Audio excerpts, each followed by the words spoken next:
All right, guys. And now we're moving into our Cheers to the Ladies Who section, where we shout out dope moments and dope people doing dope shit.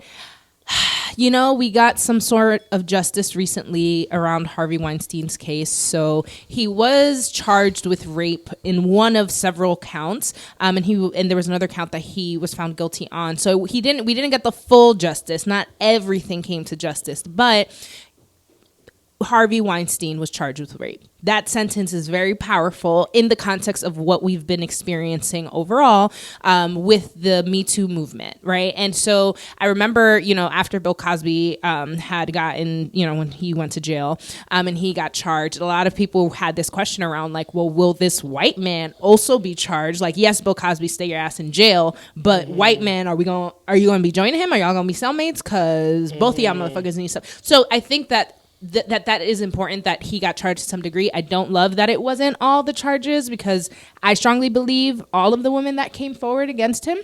But, that's neither here nor there. It is a needle that has been moved, and I think it's worth celebrating, even if it wasn't sort of actualized to the full potential that everybody had hoped.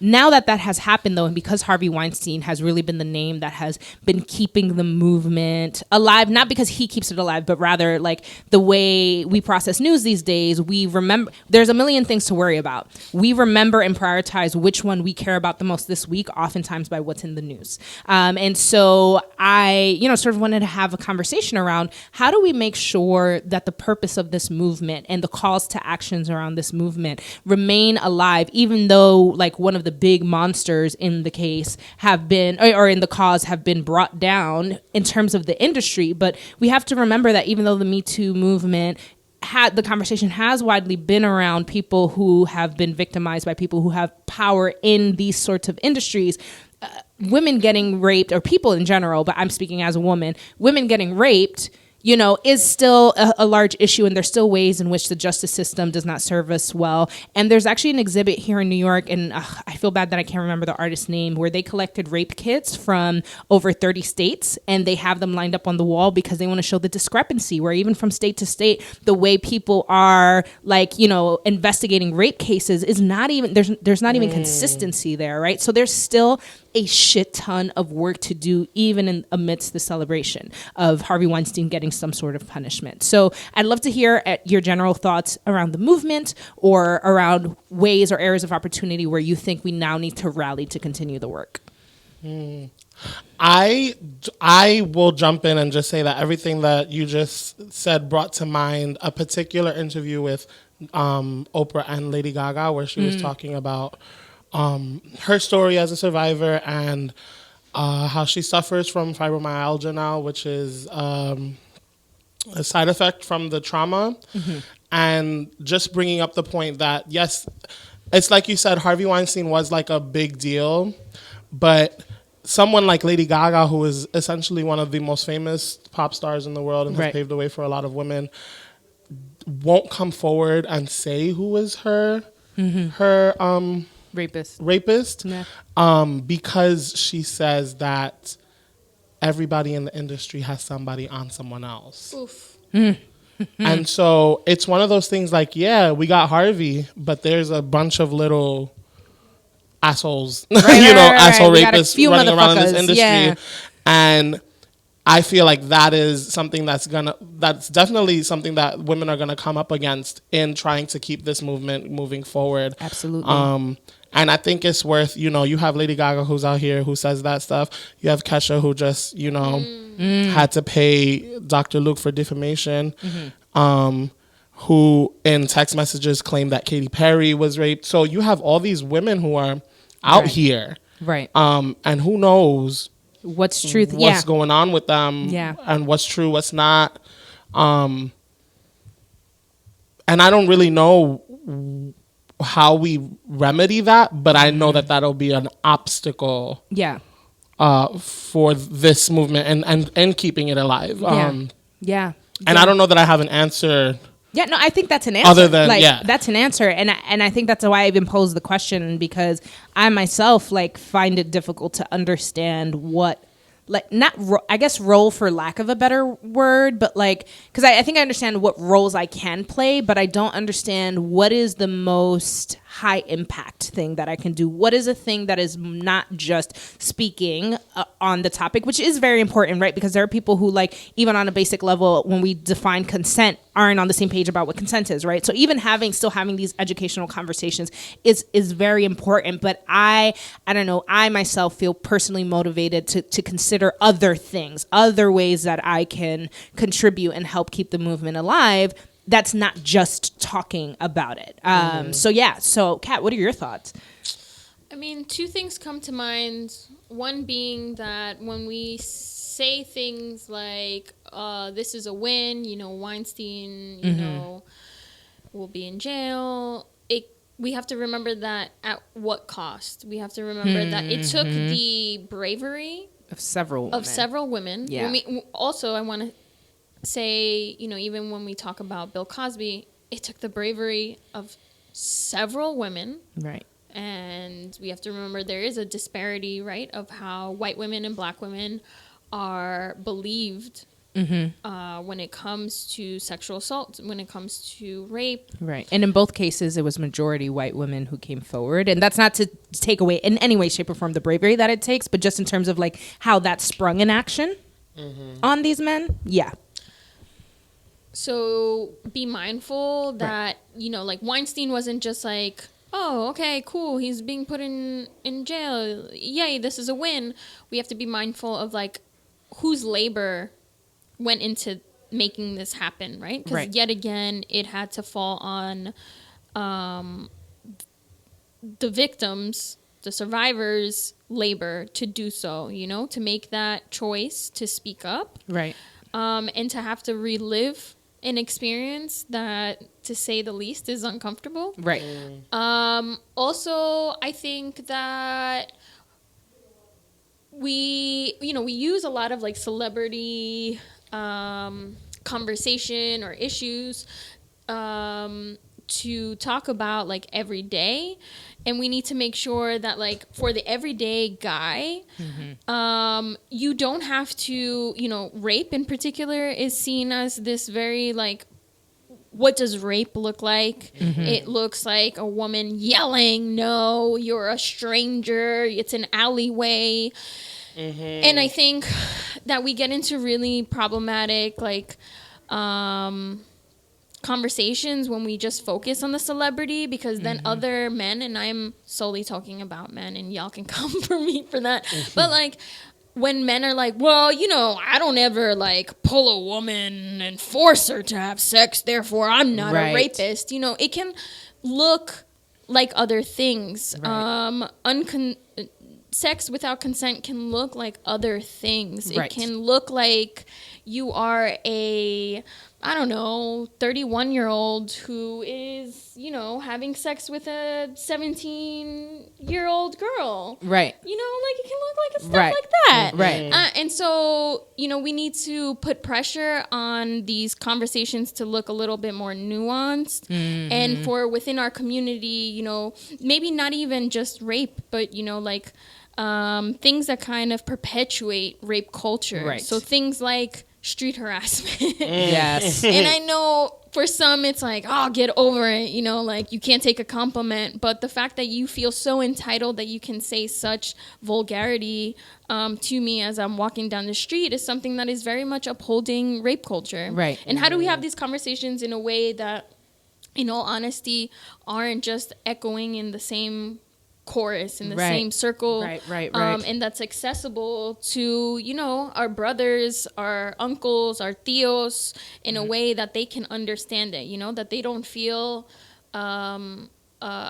not isolated, what's the word? Ostracized, like, oh, okay, this is some, like, white people talk, this is some, like, academic shit, like, that's not me. Right. How can we cultivate conversations that's going to be accessible to everyone? Yeah, and I honestly, like, I think, and I've sort of, like, grappled with this for some time, and I will also speak in this moment specifically around men, just because statistically that's where the majority of the issue lies. I think the answer is in the same way that we need white people to step up and hold their people accountable. I think we need more men in the conversation leading some of that, Absolutely. Yeah. Sorry, I want to change that. Go for it. You're absolutely right. I think that a lot of the time it's women who are doing the labor of educating. And to answer your question, I believe your question was something along the lines like, what can we do? Yeah. And I think that it's up to the men who, quote unquote, know better. Right. The ones who are tuning in, who are listening, who are active, who know. When you're in that moment, when someone is saying or doing something that is upholding rape culture, that labor needs to be on you. Right. And I'm really passionate right now. I got like goosebumps because I remember one time in particular where I was with a group of people and with two men who knew better, who DK are allies or whatnot, whatever language you want to use. And there was one individual, one guy, who said something along the lines of, a woman was texting one of these men and was saying like, come over, oh my God, you know, like I'm so drunk, like da-da-da-da, like, oh my God, I really want you. And one individual was like, oh my God, you should definitely go. And like, she's basically asking to be raped. You should just go rape that bitch. Like, and this is something where it wasn't even nuanced. You know what I mean? The language that was being used wasn't even something that we can like sit down and be like, let's unpack it. It's like, no, you are acknowledging that this is rape culture. Yeah. And I remember that I was literally... And I feel like I'm reliving it because I was infuriated. And I called this guy out. By the way, this guy was like a stranger to me. It was, let's say it was like 4 people. And that person was a stranger to me. I did not know him. And the 3 other people, 2 men, 1 woman, they were friends of mine. And I was the only one to speak up in that moment. And I did so, and I remember that guy's response when I told him, I'm like, are you really saying this? Like, do you know what you're saying? And he's like, what's it to you? Were you raped? And I was like, whoa. Yo. And I just felt very attacked in that moment. You know, that's no one's business. That's a fight it's also on like, my block. But I say this to say that, wow. You know, I give that as an example of like, when something like that happens, you know, I think it's the responsibility on folks who have more privilege. And in that moment, it's men, right? Yes. Who can know better to call that person out or in or however you choose to, so that women who are constantly faced with harassment and faced with having to unravel rape culture and who experience rape culture, for you to do that labor. Right. Right. Yeah. I behind closed doors. Yeah. And in front. Yeah. Both of those things are true. Right. You know, like in your locker room or whatever people call it. You know, like on the stoop. You know, with your tios. Have that convo. It's uncomfortable. Right. It's hard to have. Right. But it is on you. Yeah. Yep. And I think that there's this is. I think, you know, in experiences that I've heard of and stuff, there's even a way in which, though, the way that our communities have been conditioned overall, where sometimes these men don't feel as empowered or feel like they can get a pass because there is a woman in the space who doubles down on these notions around like, oh, well, yeah, well, you know, if it was me, I would do this. And so that particular woman is out of the scope of whatever, because it is possible for a woman to, you know, actually just want to do that, or like we don't need to like downplay her drunkenness, she just wants something, you know, like there's always and I find myself in those moments having a hard time sometimes even calling out those women. And it's not that I don't, but I always wonder where it's coming from, and I always find a weird sensitivity. And with men, I don't have that sensitivity. With men, I'm very quick to be like, yo, what the fuck, that's wild, like why are you saying that, da da da da. But when it's coming out of a woman's mouth, I think it's almost because I get shocked. Like I get shocked when I find that there are women who are like, well, maybe she was asking for it, or I would never dress like that, or like what else did she think was going to happen if she did that. And so I only say that to say that the conversation of like, you know, hey, we need to do better as a community. There's certain things like where I understand where maybe you might draw to this conclusion of how this person brought this onto themselves. That's actually incorrect. And let's go back and retract this through a different lens so you understand why it's not the victim's fault. But we're not always prepared to have these conversations. And so I wonder if part of the answer to my question is, how do we create more safe spaces to have these conversations? Because sometimes the way we think they're supposed to go and the way they're supposed to be had is not going to be the case. And so we want to be able to hold everyone accountable, but make sure that everybody feels like they're being heard in the conversation. Because even for people who have or what in my opinion would be the wrong opinion or not the good opinion for the greater good, like, I think it's important to hear out why they think that. Like, because then how am I going to unteach you something that I don't know how you learned? Agree. I think that this is a big problem with, like, cancel culture. Yes. As someone who dates men, who has sex with men. Right. I have the capacity with my partners to explain certain things to these men. Right. Right?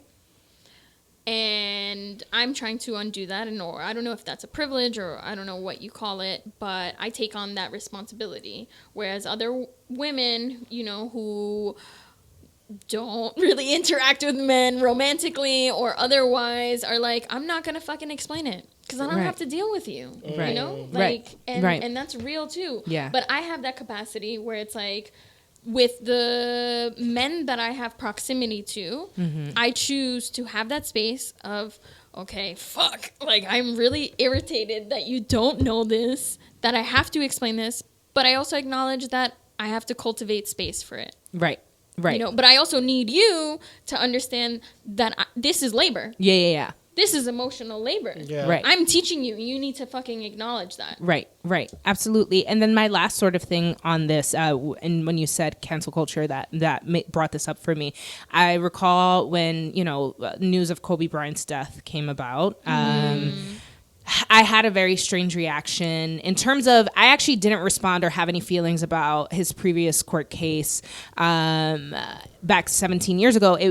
I was more responding to like oh my God, a helicopter crashed. Like that was my initial response, was like a helicopter crash. And the person on there was Kobe Bryant and his daughter. Whoa. Like, you know, and before the 24 hours of the case of the incident had passed, before we even knew how many people were on the helicopter and who had died, the conversation was brought up. Hey, like, are we about to honor this man? Because remember what he did, right? And so I had a weird response in the sense where I was like, oh yeah, no, we should talk about that. Do we have to talk about it today? Is it today? Like, is there room to leave reverence? Not for him specifically. I'm not saying like, oh, because he died, you got to respect him. It's not about respecting him, but because it wasn't just him and a pilot on a helicopter. You know what I mean? That means there's other people. And then that means like, as we're viewing headlines, like I can't imagine knowing that somebody who was my sibling is on that helicopter and I'm fucking devastated and I'm seeing in the ticker news, like, you know, reminding me, oh, and the guy that was on the plane was a rapist and the guy that on the plane was a rapist the day of. And I literally mean that specifically on the day of the incident. And then, you know, the next day, and quite frankly, like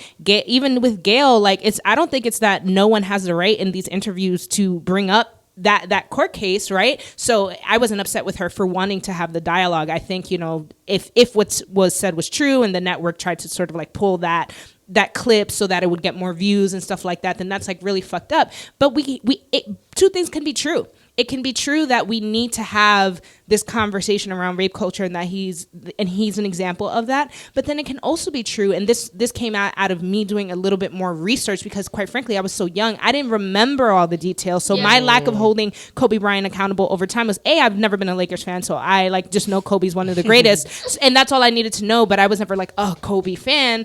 But like I didn't remember. What I remembered was like, oh, wasn't it that like they found that actually she was having sex with a bunch of other people and she was lying? And not because I don't believe women, but I was so young, I didn't even have the context to question further. But then I was like, oh shit, but what did he do after that? Like, what was the response? And I think Kobe Bryant is both a great example of how men fall into this sort of like notion that they can just have the sort of sex that they want, and how do we create space for these men or women to unlearn and to revert and like to go through a path of actual like accountability. And what does a path of actual accountability look like? And I believe at the end of like all the back and forth in the court cases, he had said, you know, he did the classic, you know, I apologize. I realized that the experience I was having that night was not the experience that she was having that night. Right. And I did not intend to blah, blah, blah. But you should believe her.